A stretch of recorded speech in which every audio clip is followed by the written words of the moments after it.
I'm now the fourth American president to preside over war in Afghanistan. 2 Democrats and 2 Republicans. I will not pass this responsibility on to a 5th president. I will not mislead the American people by claiming that just a little more time in Afghanistan will make all the difference. Nor will I shrink from my share of responsibility for where we are today and how we must move forward from here. I am President of the United States of America, and the buck stops with me. I'm deeply saddened by the facts we now face, but I do not regret my decision to end America's warfighting in Afghanistan and maintain a laser focus on our counterterrorism missions there and other parts of the world. How many more generations of America's daughters and sons would you have me send to fight Afghanistan's civil war when Afghan troops will not? How many more lives, American lives, is it worth? How many endless rows of headstones at Arlington National Cemetery? I'm clear on my answer. I will not repeat the mistakes we've made in the past. Mistake of staying and fighting indefinitely in a conflict that is not in the national interest of the United States, of doubling down on a civil war in a foreign country, of attempting to remake a country through the endless military deployments of U.S. forces. Those are the mistakes we cannot continue to repeat.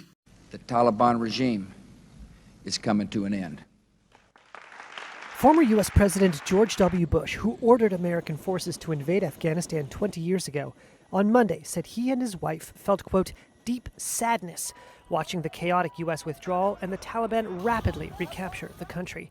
In a letter, George and Laura Bush wrote, quote, our hearts are heavy for both the Afghan people who suffered so much and for the Americans and NATO allies who have sacrificed so much. Under Bush, U.S. forces toppled the Taliban government in Kabul, who had hosted al-Qaeda militants responsible for the 2001 hijacked plane attacks in New York and Washington.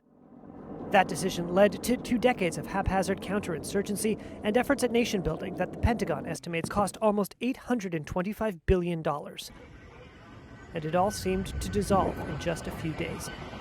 The Bushes spoke directly to the American service members who battled militants and built roads in Afghanistan, writing, quote, you took out a brutal enemy and denied al-Qaeda a safe haven while building schools, sending supplies, and providing medical care. You kept America safe from further terror attacks, provided 2 decades of security and opportunity for millions, and made America proud. We thank you from the bottom of our hearts and will always honor your contributions. But that message might not mean much in Bentonville, Arkansas, where Jill Stephenson remembers her son, Army Ranger Ben Kopp.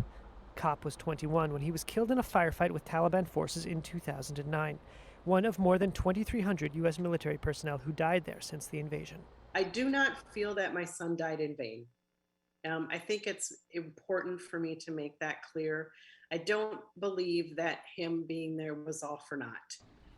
But the Taliban takeover has stirred strong emotions in this Gold Star mother. It's very sad and maddening to watch 20 years of blood, sweat, and tears by thousands, tens of thousands of our military just get wiped off, wiped away in the blink of an eye. Stevenson said she's deeply worried for the future of the Afghan civilians she believes her son was able to help before he died. I heard firsthand from a 7-year-old little girl the things that she was able to do in her life and the things that she had to look forward to because of the sacrifices made. My heart breaks for her now